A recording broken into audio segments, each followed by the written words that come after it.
Como historiador, eu tenho há muitos anos me dedicado ao estudo da violência rural, do banditismo, das formas, dos modos pelos quais essa violência permeava a sociedade sertaneja e no estudo da funcionalidade do fenômeno, digamos assim, muitas vezes eu me deparava com aspectos mais de arte do que de ciência. Então, um dos pontos que sempre teve uma força motivadora muito grande nessa minha curiosidade de estudos sobre, expressamente me refiro aí ao cangaço, como um fenômeno que durante tantas décadas e ao longo mesmo de séculos caracterizou a existência rural do Nordeste do Brasil, esse ponto que me despertava a curiosidade era exatamente aquele do traje do cangaceiro. O traje do cangaceiro é alguma coisa que o diferencia de todos os outros grupos sociais existentes no sertão ou fora dele. Apresenta uma complexidade funcional com uma habilidade extrema na disposição das peças sobre o corpo, dos equipamentos, dos utensílios, etc. E apresenta um impacto estético, um impacto plástico muito grande. Olhar para uma fotografia de um cangaceiro hoje, mesmo que seja com o recurso limitado do preto e branco, porque as fotos de época não são coloridas até o final do ciclo, nos anos 40, causa uma visão como se fora de alguém que se deparasse com um extraterrestre. É uma figura inteiramente diferente, com aquele chapelão de couro enorme, com aqueles embornais ao lado muito grandes, enfim, com todos os objetos marchetados por ouro, por prata, por ilhoses, com as peças sempre se compondo em cores contrastantes, e mesmo que não se veja esse colorido, se verá o contraste do claro com o escuro. Enfim, é um traje que, cheguei a dizer em livro, poderia ser comparado ao do samurai japonês, ao do cavaleiro medieval europeu, pela sua grandiosidade, pela sua imponência. E evidentemente que não somente como estudioso, observando tudo isso a partir de dados, sobretudo de imagens, de fotografias e de filmes que foram feitos na época do ciclo do cangaço, não apenas a partir desses dados, mas também um outro ponto me levou a essa atitude de me debruçar sobre a estética do cangaço, procurando compreendê-la, que foi a visão nos cruzamentos de depoimentos feitos a mim por pessoas da época, que muitas vezes se encontravam com o cangaceiro apenas uma vez ao longo de toda a sua vida. Mas sempre na vida dessa pessoa ou desse grupo que se encontrou com o cangaceiro ou com um grupo de cangaceiros, aquele dia do encontro passou a ser o dia mais importante nas suas existências. É curioso porque esse impacto que fazia com que isto se desse, muitas vezes era um impacto do pavor, se aquela pessoa não tinha amizade com o cangaceiro, não tinha uma aproximação com ele, e poderia estar receosa de um ataque ou de uma ameaça de qualquer natureza, mas muitas vezes esse impacto não tinha nenhuma relação com o pavor. Por quê? Porque era alguém que se encontrava com o cangaceiro, mas que tinha um parente no grupo, ou tinha uma apresentação, enfim, tinha razões para não recear da parte do cangaceiro nenhuma atitude violenta. E mesmo nestes casos, não deixava de existir esse impacto fortíssimo, esse impacto que fazia daquela ocasião o dia mais importante da existência daquela pessoa. Evidentemente que, excluído o pavor, nós fomos investigar, ouvindo esses depoentes, e o que flagramos foi exatamente uma declaração da beleza estética. O punhal machetado de ouro e prata,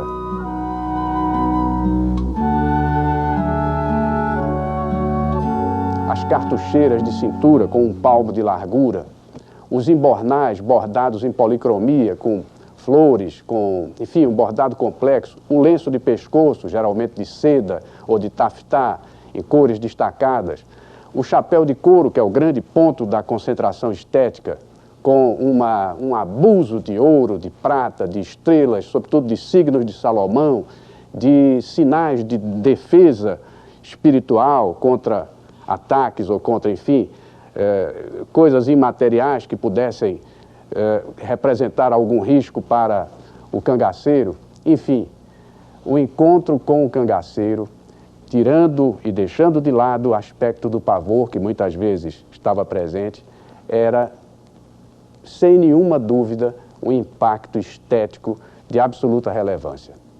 Havia sofisticação. Por exemplo, as joias usadas pelos cangaceiros, e é curioso assinalar que eles desenvolveram o veso de usar anel em todos os dedos. E em alguns dedos até eram colocados 2 anéis. Havia um certo abuso, uma certa ostensividade nesse ponto, onde eu até identifico alguma influência alguma permanência entre nós da influência moura, da influência árabe, né, nesse uso dessas joias, nessa profusão de ouro, de prata, de machetamento, de metais nobres nos próprios utensílios. E muitas dessas joias, é claro, eram joias europeias, pertencentes à elite rural do Nordeste, que, assaltada pelo cangaceiro, era obrigada a entregar tudo isso. Lampião, por exemplo, uma grande parte das suas joias, como o seu crucifixo, o seu anel de ouro com rubi, o seu anel de ouro com o seu monograma numa chapa de ouro de libra, todas essas peças, em boa parte, tinham sido furtadas de um célebre assalto à Baronesa de Água Branca, em 1922, ou a Luiz Gonzaga Gomes Ferraz, também no final desse mesmo ano. Houve casos célebres de assaltos que renderam verdadeiros botins, com joias europeias, anéis, etc. As 7 correntes de ouro que Maria Bonita usava tinham sido da Baronesa de Água Branca. O crucifixo de Lampião tinha sido da Baronesa de Água Branca. Eram joias europeias que compunham o conjunto da estética com um toque sofisticado. E esse toque sofisticado se revelava também, é importante dizer aqui, no perfume. Lampião usava, nos anos 30, Lampião se permitia usar o perfume Fleur d'Amour, da casa Roger Gallet, que era um perfume considerado de muito boa qualidade.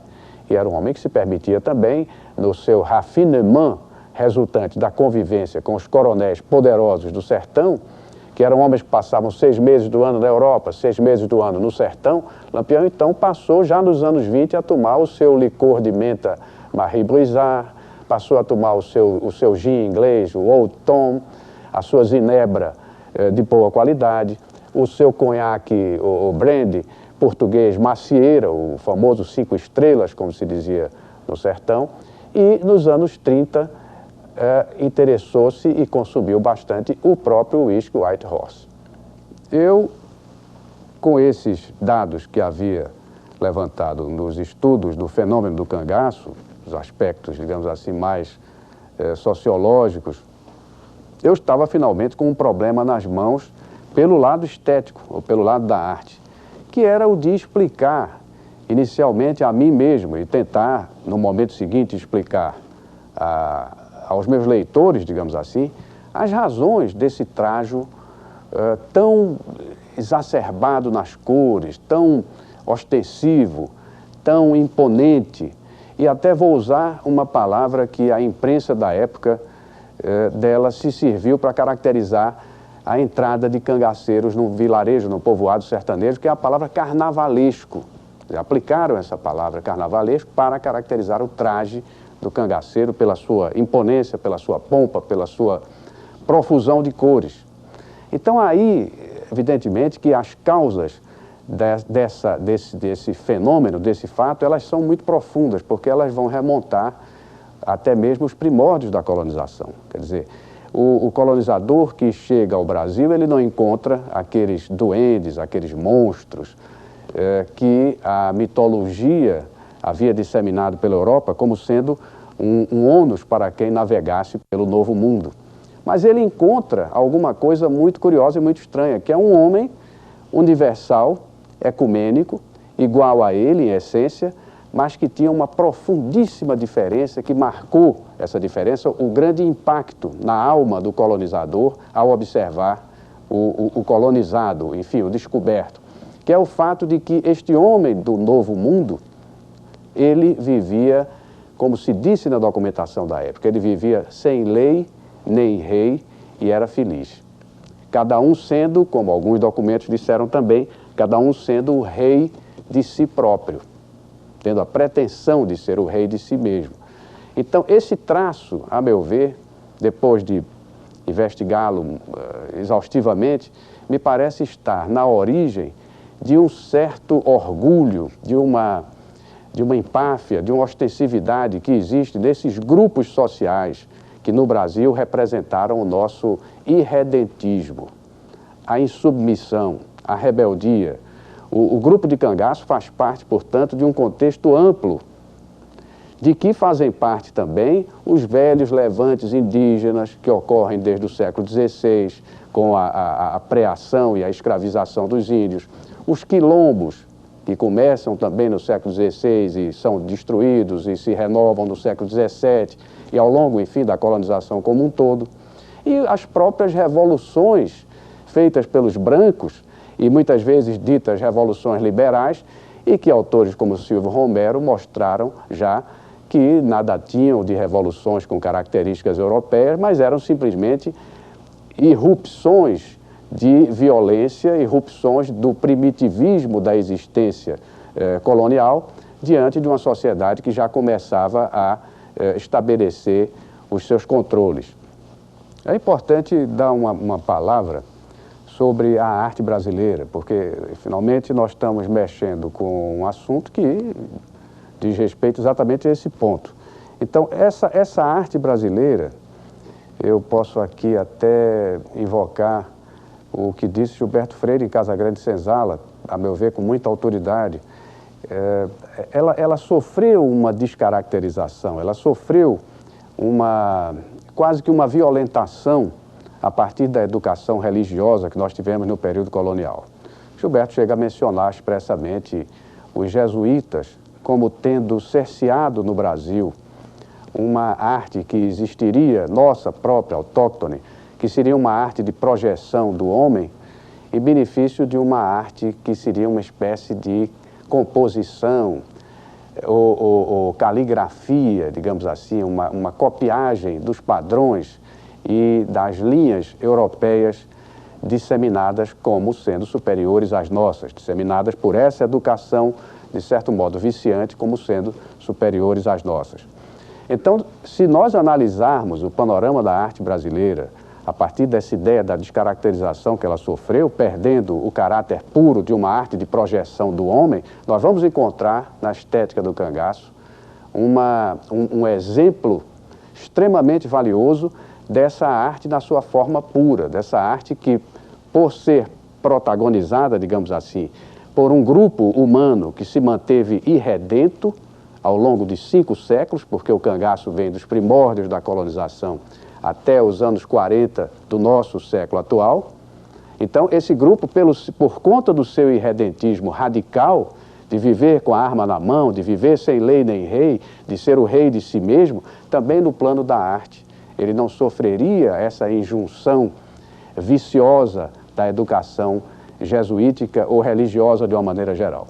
Então nós vamos encontrar uma arte no cangaço que é a arte de projeção do homem, desse homem que podia bater no peito e dizer: eu carrego comigo a minha arte está na aba do meu chapéu, a minha arte está na tampa do meu bornal, a minha arte está nas minhas cartucheiras, no coldre da minha pistola, nos meus, enfim, atavios, nos utensílios de que me valho, no meu equipamento para a guerra.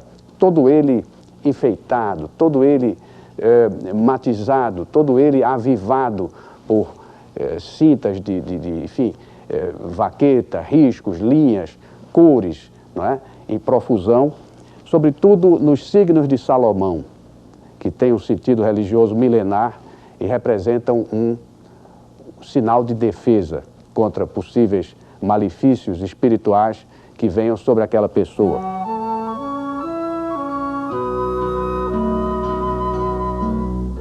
As estrelas, usadas também em profusão nas abas do chapéu, estrelas de quantidade variada de pontas e de características. As flores no embornal. E na copa do chapéu de couro, o uso da flor de lis, que seria uma evocação da Casa Real Portuguesa de Avis, a dinastia primitiva, ou mesmo alguma influência da Casa Real Francesa.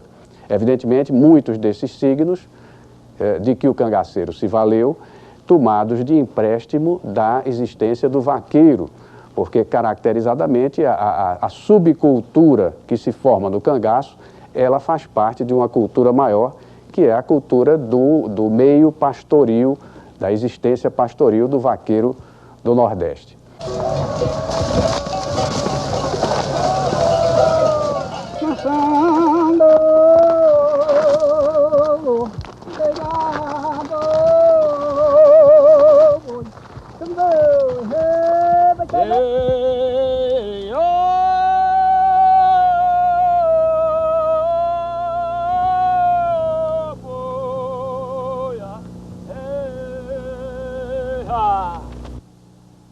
Mas há um ponto em tudo isso que é como que marcaria a individualidade, a identidade dessa arte popular desenvolvida pelo cangaceiro, dessa sua estética, e que a diferencia, de certo modo, do que nós conhecemos hoje no Brasil como a nossa arte popular.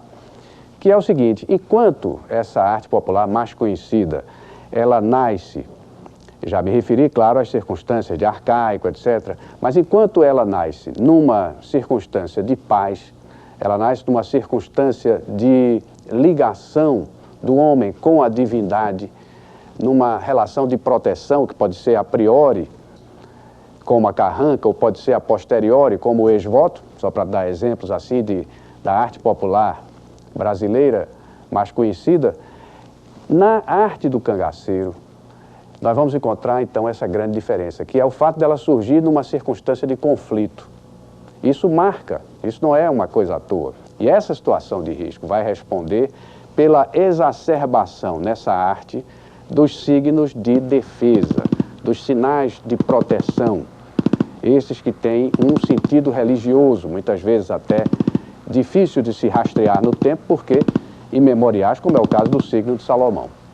E um ponto muito interessante para acrescentar ainda aí seria o das concentrações estéticas. Quer dizer, nós temos os sinais estéticos básicos, que são esses que eu acabo de dizer, mas muitas vezes o interessante é ver que no próprio traje do cangaceiro, já aí como uma figura de síntese, nós vamos encontrar as concentrações.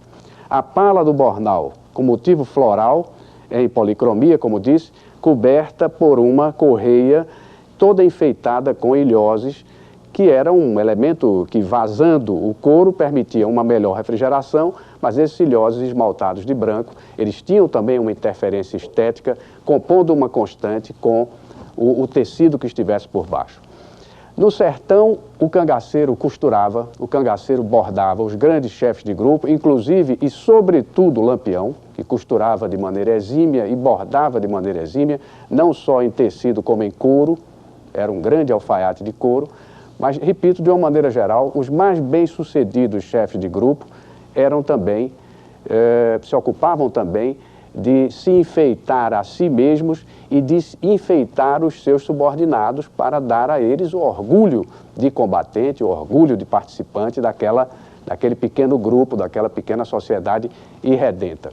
Eu me recordo aqui agora de que, numa determinada ocasião em que conversava com o cangaceiro Barreira, eu dirigia a ele, nessa época eu já começava a ser assaltado por essas preocupações estéticas, digamos assim, eu dirigia a ele exatamente essa pergunta: como era a sua vida no grupo? Ele trabalhava com o cangaceiro português, que era um chefe de subgrupo de Lampião. Então eu perguntei a Barreira como era que ele se ornamentava, como era que ele se enfeitava, e ele me deu uma resposta realmente muito interessante. Então eu cheguei, quando eu entrei, os outros tudo enfeitados e eu sou nada, sem enfeite nenhum. Eu digo: seu Luiz, com Luiz Pedro, senhor professor do Lampião. Eu digo: seu Luiz, olha, eu quero me enfeitar, mas quem me enfeita é o senhor. O senhor me dá, me enfeita, eu estou bem, porque eu não tenho nada, os outros tudo aí enfeitados e eu sem nada. E ele sorriu. Ele sorriu para mim quando acabou, disse: olha, tá certo, Barreiro. abre um negócio lá bem assim. Então me enfeitou todinho, me enfeitou. Não tem um cartucho de olhar aqui no lenço, não tem olho nas mãos. Me enfeitou. Anel, aliança. Tudo. Ficou aqui no lenço aquele cartucho. E nas mãos tudo. Foi ele que me enfeitou. Dentro do mato fechado, ele com a máquina de costura, costurando, fazendo bornar couro, cartucheira. Né? Couro, cartucheira, até roupa. Maria Bonita fazia a roupa. Né? Aqueles enfeites todinho que tem nessas roupas, era esse que fazia. Ele sabia fazer. É o que ele sabia fazer bem. Fazia de linha amarela, linha azul, linha de todas as cores. Bordado na massa. Ele fazia. Máquina de pé, no mato, e eles fazendo. Como bordadeira profissional e sempre fui admiradora dos bordados, eu tive a oportunidade de ver os bordados feitos nos bornais dos cangaceiros. É um ponto simples, mas que devia ter dado muito trabalho, pelo fato de ser, naquela época, só ter a máquina de mão, a máquina pequena, que a gente movia com o que se chamava veio da máquina. São os bordados coloridos, feitos em ponto matiz ou em ponto corrido. Mas havia algumas peças que eram feitas de encomenda. Então, por exemplo, os punhais.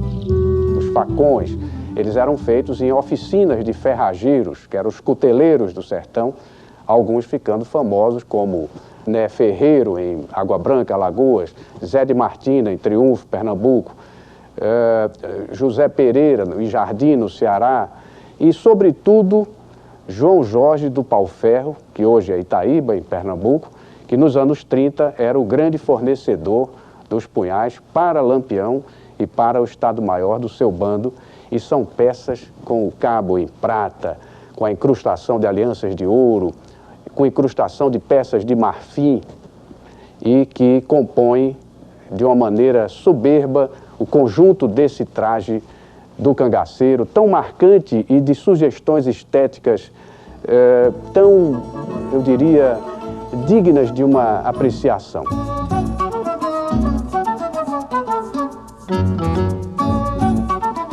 O que se pode dizer dessa expressão plástica dos grupos de cangaço? Que ela teve força para contaminar, digamos assim, as próprias energias da repressão, os grupos da Força Volante, passando a se trajar do mesmo modo do cangaceiro? É um ponto interessante a ser assinalado. Em muito pouco tempo, as imagens de um e outro se confundiam, do cangaceiro com a do macaco, da linguagem do cangaço. Outro ponto importante é a conversão de alguns sinais dessa estética em símbolos da própria região Nordeste. Aquela aba do chapéu revirada, com um escudo, uma estrela marchetada, vindo a ser a própria imagem do Nordeste na exploração de tantas campanhas, de tantas, enfim, representações que são feitas. Mas talvez, sobretudo, o que deva ficar bem consignado é que aqui não estamos tratando apenas do relato de uma estética determinada ligada a uma subcultura. Nós estamos tratando dos únicos vestígios que restam da expressão orgulhosa, carnavalesca, barulhenta, colorida, desse irredentismo brasileiro, desse irredentismo presente no levante indígena, no quilombo negro, na Revolução Liberal, dos vários movimentos em que ele se consubstanciou, de que não restou qualquer vestígio em virtude da repressão tê-los destruído, passando a ser uma espécie de vitrine vazia no Museu da História Brasileira. E é essa vitrine que nós vamos preencher com a estética do cangaço, que sumaria nos seus detalhes, no espólio material que restou dela, sumaria todo esse redentismo, sumaria todo aquele ideal, aquele mito brasileiro primordial de viver sem lei nem rei e ser feliz.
No então Instituto de Assuntos Culturais da Fundação Joaquim Nabuco, sob a superintendência do historiador Frederico Pernambucano de Melo, a exposição A Luz de Lampião. Com ela, portanto, a Fundagem assinala na Galeria Vicente do Rego Monteiro os 50 anos da morte do cangaceiro Virgulino Ferreira Lampião.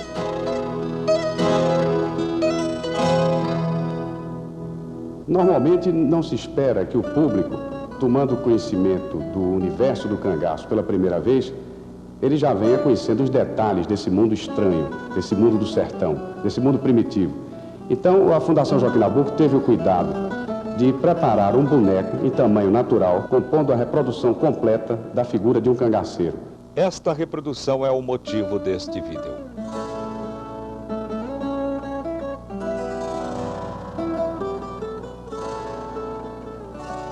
O cangaceiro, é preciso que se diga, foi um dos guerreiros mais bem equipados, com melhor quantidade, melhor qualidade de equipamento e também esteticamente, ele não fica a dever a nenhum guerreiro em qualquer fase da história. Então nós temos desde o chapéu de couro ao estilo usado pelo cangaceiro, com a testeira enfeitada, o lenço de pescoço chamado jabiraca, usado pelo cangaceiro, preso por um anel geralmente valioso, a coberta usada a tiracolo, a coberta de deitar e a coberta de cobrir. Por cima da coberta o cangaceiro colocava o jogo dos seus embornais, para levar utensílios, mantimentos. Por cima desses embornais, os atavios de uso diário, a cabaça com água, o tubo ou canudo para levar o cigarro, o fósforo, enfim, uma quantidade enorme de objetos que nós iremos detalhar no momento seguinte. E por cima desses embornais, a cartucheira de ombro, com uma quantidade muito grande de munição de guerra, a cartucheira de cintura, a sua arma curta de proteção, o punhal, geralmente de tamanho avantajado, o facão para romper mato e também para ajudar na carneada, e até chegando ao detalhe do apito utilizado pelos chefes de grupo para as vozes de comando durante combates, retiradas, avanços, etc. E sem esquecer a alpercata de rabicho, usada pelo cangaceiro, que era uma das características sertanejas em geral e do homem do cangaço em particular. O chapéu do cangaceiro é um dos detalhes mais imponentes da sua vestimenta. Ele é basicamente o chapéu do vaqueiro ampliado e com certos detalhes de segurança que permitiam a esse chapéu, durante a luta, não cair da cabeça do combatente. Então nós temos o detalhe da aba, com o que o sertanejo chama as 3 barbelas, compostas pela testeira, geralmente ajaezada, com moedas de metal precioso, o barbicacho dianteiro, que prendia ao queixo, onde também costumeiramente os cangaceiros colocavam peças de ouro e prata, e o barbicacho traseiro, que, à semelhança do da testa, prende o chapéu na parte de trás da cabeça. Os demais detalhes são referentes ao próprio chapéu do vaqueiro, dentro da estética sertaneja tradicional. Ao pescoço, o cangaceiro tinha geralmente um lenço de cores vistosas, podendo ser de seda nos cangaceiros mais ricos, e tafetá em alguns casos. Lampião, por exemplo, preferia o tafetá francês. Eles usavam muito as cores preta, azul, vermelho e essa terceira cor sendo a de maior predominância. Esse lenço era chamado, na linguagem do cangaço, na linguagem própria do cangaço, o jabiraca. E ele era colocado ao pescoço, preso por um anel de valor, uma aliança, etc., e ficava pendido à frente da figura. No momento em que se vestia, o cangaceiro colocava na parte superior do corpo uma túnica comum de estilo militar. Podia ser de caque, de brincaque, ou de mescla azul, ou em alguns casos a mescla cinza.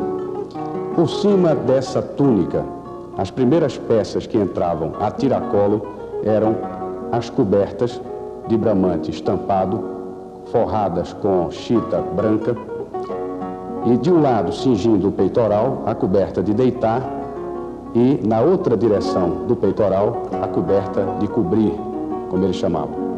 Por cima dessas cobertas, aproveitando o acolchoado que elas formavam no corpo, o cangaceiro colocava também em X, cingindo o peitoral, colocava os embornais, o jogo de embornais, o embornal da esquerda e o embornal da direita, em que eram levados os alimentos, um suprimento também de munição de guerra e objetos pessoais, além de dinheiro e mais alguma outra coisa que ele desejasse carregar. Esses embornais ficando acima das cobertas e apoiado pelo acolchoado que elas formavam no corpo. Por cima dos embornais, o cangaceiro colocava a cartucheira de ombro. Esse modelo de cartucheira de ombro que era presa aqui na lateral por uma passadeira, que eles aproveitavam para também colocar bala, e tendo na outra posição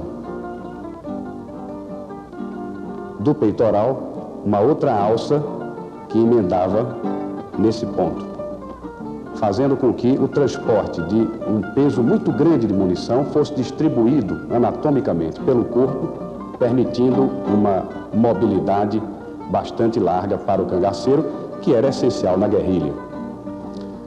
Fora essa cartucheira, o embornal, a coberta, a túnica, ele tinha na cintura mais uma cartucheira, e uma cartucheira para bala longa, para bala de fuzil, uma outra cartucheira para a bala da arma curta, que também aqui aparece, podendo ser um revólver ou uma pistola, e prendendo-se a essas cartucheiras da cintura, o punhal geralmente longo. No século XX, com o surgimento das armas de repetição, dos rifles e mosquetões, o punhal perdeu o caráter de arma de briga. Passou a ser usado apenas para a execução fria, para a morte feita fora do combate. A morte do combatente ferido, que era terminado de matar a punhal, era sangrado. E passou a ser também, no século XX, no ciclo de cangaço de Lampião, um curioso símbolo de status, em que os cangaceiros de maior patente no grupo precisavam ter o maior punhal a indicar essa sua situação. O punhal do Lampião, não à toa, tinha 80 centímetros de comprimento. O punhal do Luiz Pedro, 72 centímetros. E completando essa parte frontal da imagem do boneco, nós deveríamos assinalar ainda o apito, que era usado pelos chefes de grupo para as vozes de comando durante o combate e também para assinalar o momento das retiradas ou de reuniões. O facão, que era utilizado para carnear e também para abrir picadas no mato.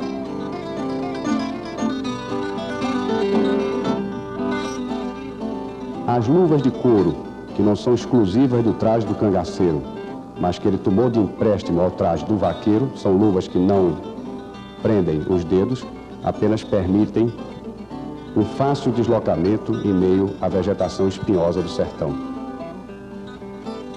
Da cintura para baixo, no traje do cangaceiro, o que nós temos a salientar era o culote, que foi usado pelos cangaceiros mais vaidosos, inclusive por Lampião, que poderia também ser a calça, naqueles cangaceiros de menor vaidade. A calça comum, a calça de perna mais frouxa.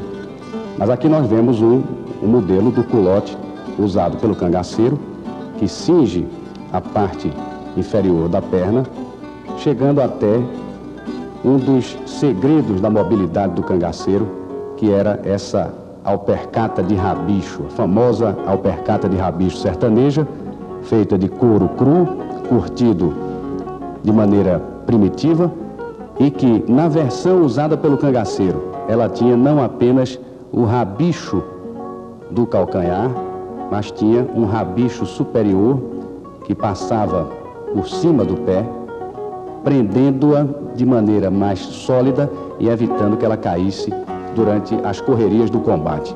Essa alpercata era chamada no cangaço de alpercata ferrada, porque os seus pregos são, como nós podemos ver, externos ao corpo da peça. Elas eram calçadas ao estilo sertanejo, com meias. Na parte lateral, presos a tiracolo, nós temos vários objetos.